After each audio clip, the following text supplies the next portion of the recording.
Today we're going to explore one of the most compelling and tragic figures in the Bible, Uriah the Hittite. His story appears in 2 Samuel 11-12, and while he occupies relatively few verses, his character stands as a monument to loyalty, duty, and integrity. Ironically, Uriah's greatest moment of faithfulness leads directly to his death, making his story one of the most morally complex narratives in Scripture.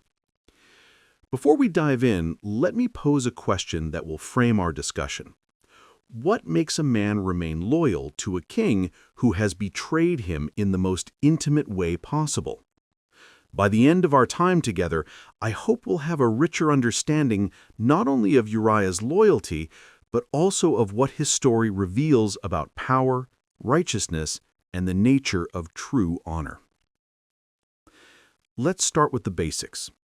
Uriah is identified as the Hittite, which immediately tells us something significant. He was not ethnically Israelite. The Hittites were originally a powerful empire based in Anatolia, modern-day Turkey, though by David's time, smaller groups of Hittites lived throughout Canaan. The fact that Uriah bore a Hebrew name, meaning Yahweh is my light or my light is Yahweh, suggests he was either a convert to Israelite faith or raised within Israelite religious culture. This detail is crucial. Uriah was an outsider who had embraced Israel's God and Israel's king. He had assimilated into Israelite society to such a degree that he held a position of significant military honor. According to 2 Samuel 23:39, Uriah was one of David's 30, or 37, an elite group of mighty warriors, David's most trusted and skilled soldiers. This wasn't a ceremonial position. These were the special forces of their day, men who had proven themselves in combat, who had risked their lives for David repeatedly. The list in 2 Samuel 23 includes men who performed extraordinary feats, killing lions in pits, defeating giants, standing alone against entire armies. Uriah belonged to this brotherhood. He had earned his place through valor, loyalty, and skill. He was married to Bathsheba, described as beautiful, and they lived in Jerusalem, close enough to the palace that their rooftop was visible from David's quarters.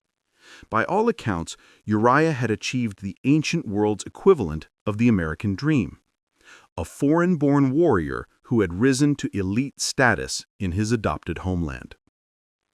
To understand Uriah's loyalty, we must understand what he was loyal through. The story in 2 Samuel 11 begins with the telling phrase, "In the spring, at the time when kings go off to war, David sent Joab out with the king's men and the whole Israelite army, but David remained in Jerusalem." David was where he shouldn't be. Kings led their armies, David stayed home. And in that displacement from duty, disaster unfolds. David sees Bathsheba bathing, sends messengers to inquire about her, learns she's married to Uriah the Hittite, and nevertheless sends for her. The text is stark. He slept with her. Bathsheba later sends word, "I am pregnant." Now David faces a crisis. Adultery was punishable by death under Mosaic law. If the pregnancy becomes known, both David and Bathsheba could face severe consequences.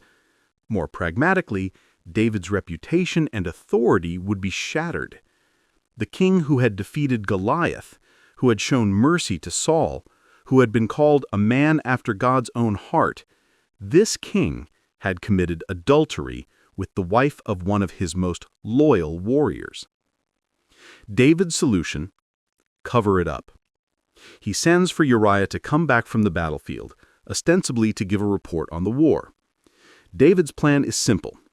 Get Uriah to go home and sleep with his wife. Then when the pregnancy becomes apparent, everyone will assume the child is Uriah's. It's a reasonable plan. After weeks or months on campaign, most soldiers would eagerly return to their wives. But David had not reckoned with the kind of man Uriah was. The heart of Uriah's loyalty: 3 refusals. This is where Uriah's extraordinary character comes into full view. David summons him, asks about the war, and then casually tells him, "Go down to your house and wash your feet," a euphemism suggesting he should enjoy his wife's company. But Uriah doesn't go home. The text tells us he sleeps at the entrance to the palace with the servants. When David hears this, he asks Uriah why he didn't go home. Uriah's response is the key to understanding his loyalty. "The ark and Israel and Judah are staying in tents, and my commander Joab and my Lord's men are camped in the open country. How could I go to my house to eat and drink and make love to my wife?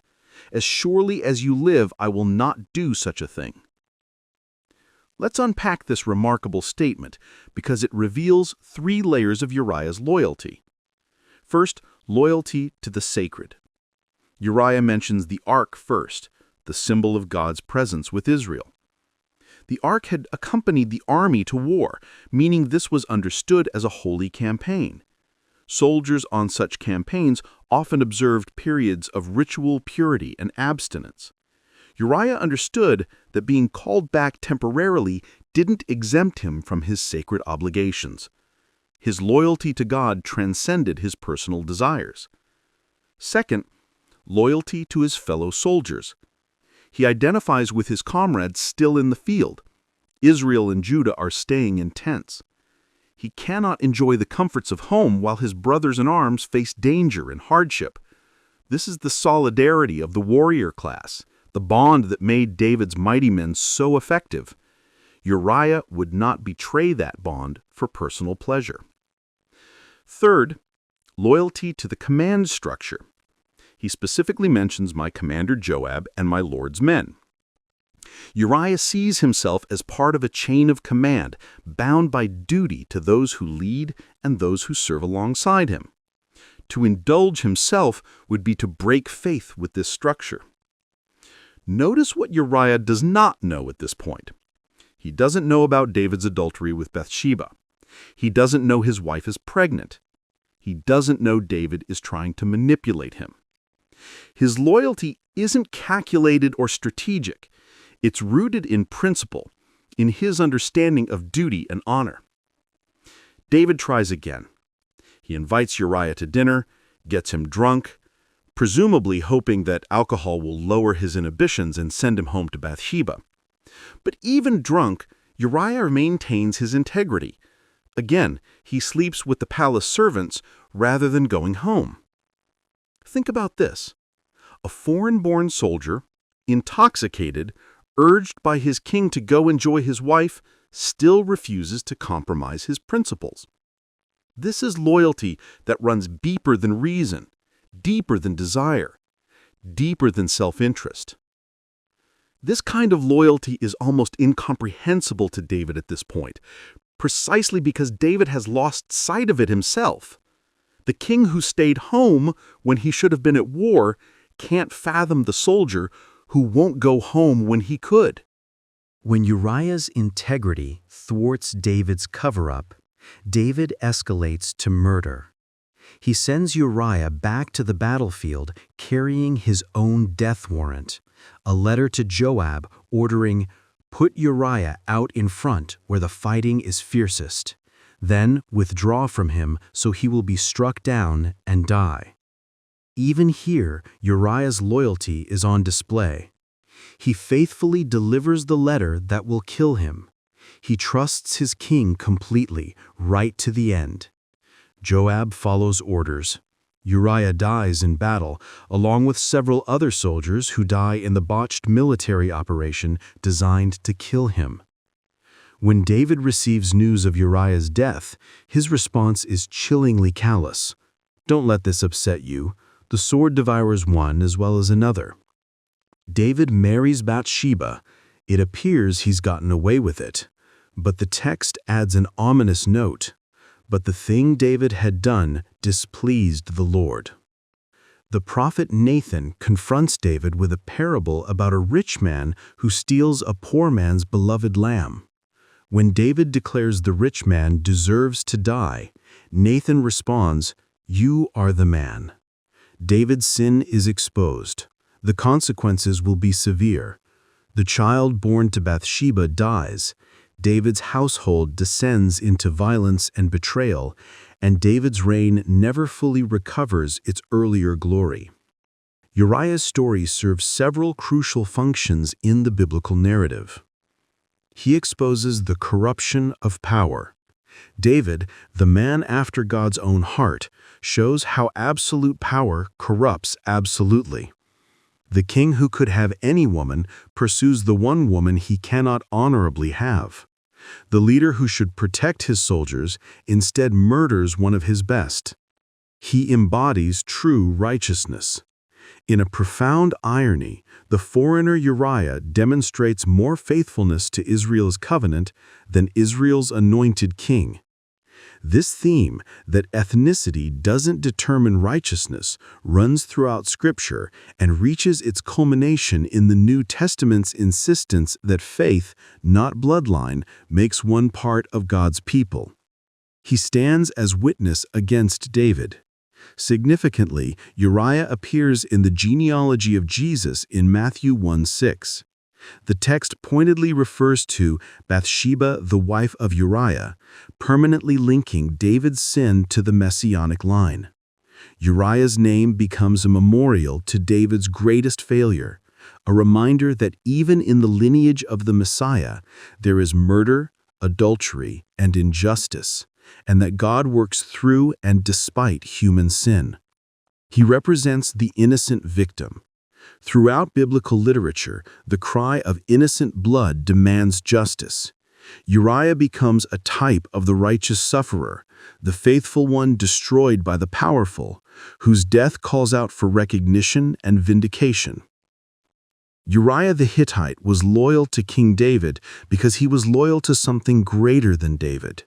He was loyal to principle, to duty, to God, and to the brotherhood of warriors who depended on each other. His loyalty was so complete that it blinded him to David's betrayal, and that very loyalty cost him his life. In the end, Uriah's story asks us uncomfortable questions. What do we do when our leaders fail us? When institutions betray the ideals they claim to represent? When power protects itself at the expense of the powerless? Uriah's answer was simply to remain faithful, to live with integrity regardless of whether those above him did the same. And while that faithfulness led to his death, it also made his name immortal and his character shine across 3 millennia as a rebuke to corrupt authority and an example of what true loyalty looks like.